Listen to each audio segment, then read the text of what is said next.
सभी किसान साथियों को मेरा राम राम। आप सभी किसान साथियों का आपके अपने चैनल डीके प्रोडक्ट फार्मर में हार्दिक स्वागत है। तो किसान साथियों, जैसा अभी आप वीडियो में देख सकते हैं, आज हम आपको लेके आए हैं एक वर्मी कंपोस्ट की यूनिट पर। और किसान साथियों, जिन किसान साथी ने ये वर्मी कंपोस्ट की यूनिट लगाई हुई है, पिछले 5 वर्षों से सफलतापूर्वक इस यूनिट को चला रहे हैं। और किसान साथियों, उससे पहले क्या करते थे वो भी हम आज जानेंगे किसान साथी से। तो किसान साथी, आइए अब हम मिलते हैं किसान साथी से, लेते हैं किसान साथी का परिचय, क्या नाम है, कहाँ के रहने वाले हैं। आइए कर लेते हैं वीडियो को शुरू। तो आइए किसान साथियों, अब हम मिलेंगे जो वर्मी कंपोस्ट की यूनिट चला रहे हैं और सफलतापूर्वक चला रहे हैं पिछले 5 वर्षों से। तो आइए मिलते हैं हम सर से और जानेंगे सर का नाम और पता। तो सर, क्या नाम है आपका और कहाँ के रहने वाले हैं? विनोद कुमार शर्मा मेरा नाम है जी। जिला बुलंदशहर में, गांव सेहरा पड़ता है जी, तहसील स्याना।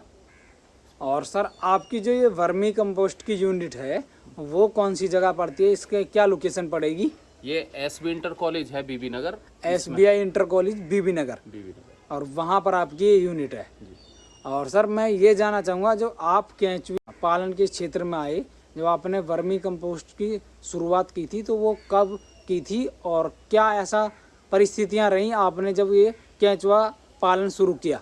2019 में शुरुआत की जी। 2019 में आपने शुरुआत की थी जी। हमारे कुछ साथियों ने गौशाला खोली थी जी, और वो धीरे धीरे सब छोड़ के जा रहे थे, तो ट्रेनिंग ली थी हमने लाड़वा गौशाला हिसार से जी।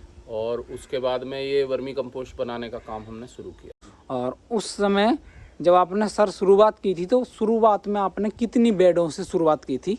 15 बेड से शुरुआत की थी हमने। आपने 15 बेडों से शुरुआत की थी।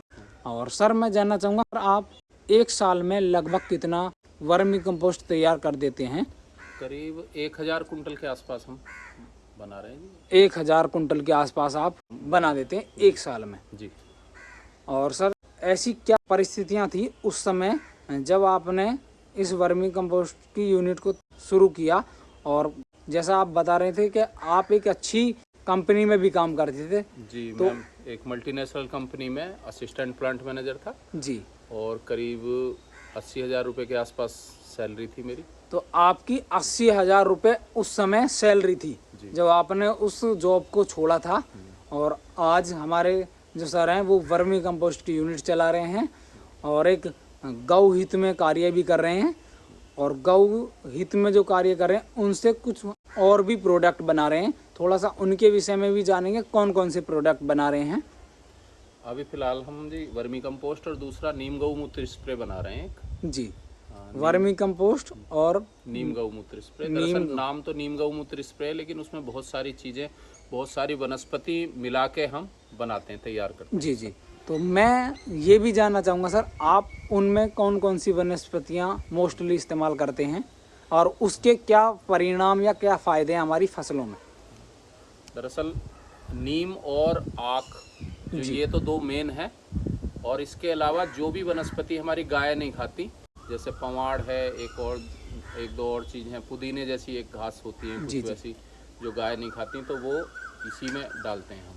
और करीब 8-10 तरह की वनस्पति है जो हम इसमें डाल के बनाते हैं। और इसके अलावा उसमें हम ह्यूमिक एसिड, एक तरह से पुराने उपले जब झुंझुनी लगे होते हैं तो उनको डाल देते हैं, तो वो ह्यूमिक एसिड बनता है। जो हमारे पुराने उपले होते हैं, लगभग कितने मंथ पुराने होने चाहिए या साल? ये 2-4 साल पुराने, जो जिनमें झुंझुनी लग जाती है। जी जी जी। इनमें देखा भी होगा आपने। जैसे मतलब हमारा एक तरीके से झड़ने लगता है, वो उस समय वाले जो उपले होते हैं वो आप उनको पानी में डिप करते हैं और उससे जो हमारा पानी होगा, कितने समय तक उसको डालते हैं, क्या क्या उसके थोड़ा सा कार्य रहते हैं, ये थोड़ा सा और भी? करीब 25 दिन तक उससे डाला जाता है। अच्छा, 25 दिन तक हमें उसको पानी में डुबा के रखना होगा और उसको फिर आप इसमें डालते हैं। जी और जी। वर्मी वॉश भी कुछ मात्रा में हम डालते हैं। अच्छा, कुछ मात्रा में उसमें वर्मी वॉश भी होता है। हाँ, तो इससे ये कीट नियंत्रक भी है। अच्छा, एक तो कीट नियंत्रण हो गया, रोग नियंत्रक है जी,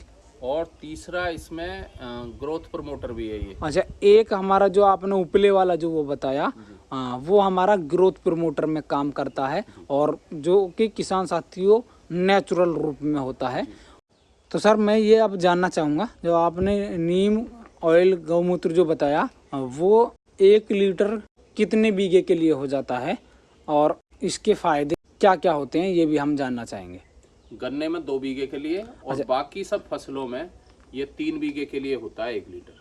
अगर आप गन्ने में इस्तेमाल कर रहे हैं तो दो बीघे के लिए 2 बीघे के लिए 1 लीटर। 1 लीटर तो उसे हम सर स्प्रे के माध्यम से दे सकते हैं या पानी के साथ भी दे सकते पानी हैं? के साथ भी और स्प्रे दोनों में दे सकते हैं। दोनों में किसी भी तरीके से आप इसको दे सकते हैं और अच्छे परिणाम के लिए किसान साथियों आप इस्तेमाल कर सकते हैं नीम, गौमूत्र। और जिसमें किसान साथी यदि मैं बात करूं, यदि आप किसी शॉप से ये चीज़ें लेंगे और रासायनिक चीज़ों में अगर आप आते हैं तो कम से कम यही चीज़ किसान साथियों हमारे 1 से 2 हज़ार रुपये में मिलने वाली है और काफ़ी अच्छे परिणाम हैं। अगर आप जैविक खेती करने के लिए अग्रसर हैं या आप अपनाना चाहते हैं जैविक खेती, तो किसान साथियों आप ये चीज़ें भी इस्तेमाल कर सकते हैं। और हम किसान साथियों आपको दिखाएंगे किसान साथी का जो वर्मी कंपोस्ट तैयार है, वो हमारे लिए एक ऑर्डर है किसान साथी के पास में जो डिस्पैच या पैकिंग हो चुकी है। और सर मैं जानना चाहूँगा ये आप कितने किलो की आपकी ये पैकिंग है? ये 50 किलो का। अच्छा, ये आपकी 50 किलो की पैकिंग में आपका जाता है। तो सर मैं ये जानना चाहूँगा जब आप ये वर्मी कंपोस्ट तैयार कर देते हैं तो इसकी प्राइस क्या रहती है प्रति किलो? ये 6 रुपये किलो। अच्छा, 6 रुपये केजी आपका इसी यूनिट से या यहीं से उठ जाता है? यहीं से उठ जाता है जी। अगर कोई किसान साथी वर्मी कंपोस्ट लेने के इच्छुक हैं तो किसान साथी हम सर का नंबर डिस्क्रिप्शन में देंगे, आप संपर्क कर सकते हैं। और किसान साथियों ट्रांसपोर्ट की सुविधा हमारे किसान साथी यदि आसपास से हैं तो आप खुद का लेके आएँ। अगर आप नहीं ला पा रहे हैं तो ट्रांसपोर्ट का अलग से चार्ज लगता है वो। तो किसान साथियों ये जो चार्ज है वो ट्रांसपोर्ट का अलग रहेगा। और आज हम आपको दिखाएंगे इनका जो वर्मी कंपोस्ट तैयार है, किस तरह का इसका वर्मी कंपोस्ट बना हुआ है या तैयार है। तो यह आप देख सकते हैं जो वर्मी कंपोस्ट तैयार है और बिल्कुल शुद्ध छान कर तैयार किया गया है। और सर के यहाँ पर पैकिंग भी हो चुकी है जो कि हमारे किसान साथी लगभग 100 कुंटल के आसपास ऑर्डर आ चुका है और जाने के लिए 1-2 दिन में ये रेडी है। तो किसान साथियों अब हम आपको दिखाएंगे जो हमारा नीम गौमूत्र स्प्रे जो है वो किस तरह पैकिंग में होता है, किस तरह का मिलता है। किसान साथियों आप देख सकते हैं जो हमारे सर हैं वो इस समय जो आपको नीम ऑयल गौमूत्र बता रहे थे वो इस समय हमारे किसान साथी का यहाँ ड्रमों में रखा हुआ है और इसको तैयार भी कर रहे हैं किसान साथियों।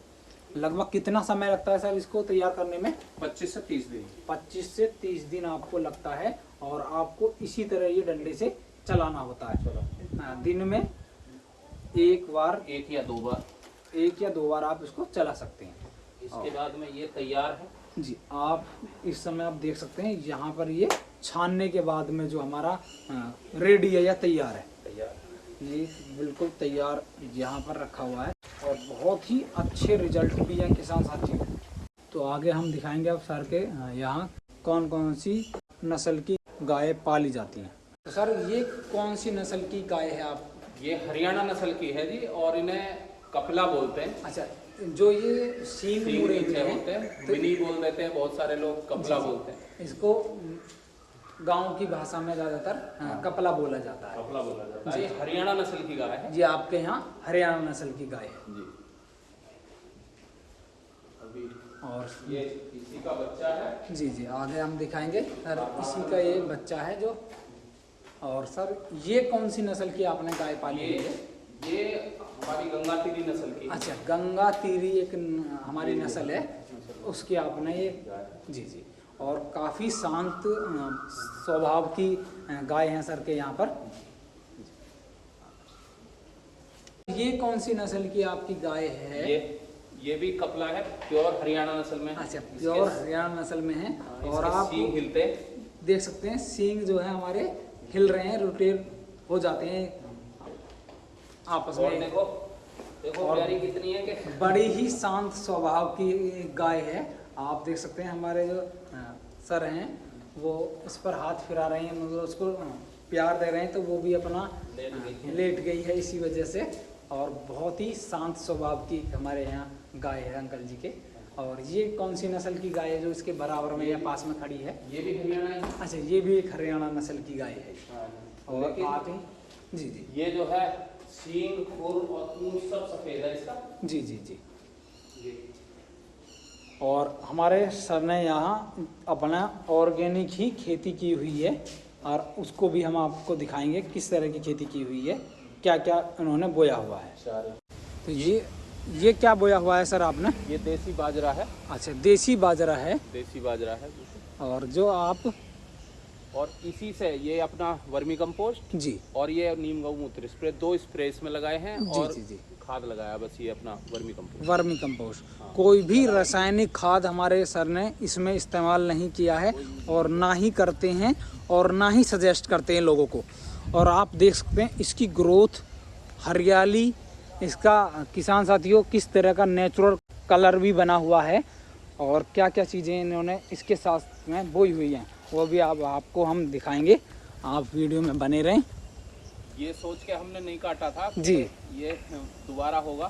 देखो ये दोबारा भी फूट के आया। अच्छा, ये दो जो आप देख सकते हैं ये दोबारा फूटने के बाद में एक और ये है बाकी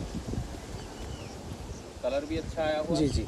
और देखो एक जो ये खासियत। कहते हैं ना ऑर्गेनिक खेती नहीं हो सकती, आप देखो एक में कितने हाँ। एक ही बीज से है ये पैदा। जी। आप देखो कितना इसकी ट्रिलिंग मतलब आप देख सकते हैं किसान साथियों, ट्रिलिंग बहुत ही लाजवाब है और इसकी मोटाई भी आप देख सकते हैं, मोटाई भी काफ़ी अच्छी है। जो लोग ये भ्रम में हैं कि ऑर्गेनिक खेती नहीं की जा सकती, तो आप देख सकते हैं इसके मोटाई और इसका ब्यांत भी, जो हमारी ट्रिलिंग बोलते हैं वो भी बहुत अच्छा आया हुआ है। ये अभी एक बार भी नहीं कटा है। अच्छा, आपने नेपियर लगाया हुआ। नेपियर भी लगाया हुआ है? नेपियर लगाया हुआ, वो काट लिया है तो थोड़ा सा फूट रहा है धीरे जी जी जी जी। ये नेपियर भी साथ साथ में हमारे किसान साथी ने यहाँ लगाया हुआ है। तो किसान साथियों अब जो हम सर से जानकारी लेंगे वो लेंगे, जब हम वर्मी कंपोस्ट का कार्य करते हैं तो उस समय हम केंचुए की संख्या पर ऐसा क्या काम कर सकते हैं या ऐसी क्या चीज़ें दें जिससे हमारा केंचुओं की संख्या बढ़े। तो सर क्या क्या चीज़ें हमें उस समय ध्यान में रखनी चाहिए? 2-3 चीजें हैं जी जो इसमें आप लगा सकते हैं। जी केंचुआ तो आप देख ही रहे हैं। जी, केंचुआ आपके यहाँ बहुत अच्छी क्वांटिटी में यहाँ मौजूद है और काफ़ी अच्छा केंचुआ भी पूरे बेड में बना हुआ है। तो इसमें एक तो गुड़ का घोल आप दे सकते हैं। जी, जो हमारा गुड़ होता है। हाँ। जी। गुड़ का घोल। दूसरा जलकुंभ भी है। अच्छा, एक जलकुंभी। हाँ, जलकुंभ भी इसके ऊपर डाल सकते हैं। अच्छा, ऐसे ही इसके ऊपर डाल सकते हैं जो बेड हम ढकते हैं। ढकते हैं। जी। इसके अलावा तीसरी चीज है केले के पत्ते। अच्छा, तीसरी जो चीज़ आप बता रहे हैं वो हमारी है केले के पत्ते। केले यहाँ के पे पत्ते। कुछ हमने डाल भी रखे हैं। जी, जैसा आप देख सकते हैं हमारे सर ने यहाँ केले जो है डाले हुए भी हैं। पत्ते डाले भी हैं। जी, और जैसे धीरे धीरे निकलते रहते हैं हम डालते रहते हैं। तो ये 3 चीज़ें आप इस्तेमाल कर सकते हैं अगर आपको केंचुओं की संख्या बढ़ानी है। तो किसान साथियों जैसा वीडियो में आप देख सकते हैं हमारे किसान साथी की जो वर्मी कंपोस्ट छना हुआ था या ऑर्डर था वो इस समय किसान साथियों लेने के लिए आ चुके हैं और हमारे सर का वर्मी कंपोस्ट जा भी रहा है और आपको हम दिखा रहे हैं लगभग 100 कट्टे का यहाँ ऑर्डर था हमारे किसान साथी के पास में और आज यहाँ वो समय आ चुका है जो हमारे किसान साथी ऑर्डर लेने के लिए आ चुके हैं यहाँ पर, जो हमारी विजिट करी हुई है या यूनिट पर किसान साथियों आप देख सकते हैं वीडियो में। आप यहाँ देख सकते हैं यहाँ ट्रैक्टर और ट्रॉली लेकर आए हुए हैं हमारे किसान साथी जो कंपोस्ट ले जाने के लिए। तो किसान साथियों जैसा आपने एक वर्मी कंपोस्ट के विषय में जानकारी ली, आप बेड में जो हमारे वर्मी कंपोस्ट की यूनिट अगर कोई किसान साथी लगाता है तो उसमें हम केंचुओं की संख्या किस तरह बढ़ा सकते हैं इस विषय पे भी आज हमने एक जानकारी ली। और किसान साथियों हम क्या क्या चीज़ें इस्तेमाल कर सकते हैं अपने गन्ना गेहूँ सभी फसलों में। तो किसान साथियों इस वीडियो में इतना ही। ऐसी ही नॉलेजेबल वीडियो देखने के लिए वीडियो को लाइक करें। यदि आप चैनल पर नए हैं चैनल को अवश्य सब्सक्राइब करें। मेरा सभी किसान साथियों को राम राम। जय हिंद, जय भारत।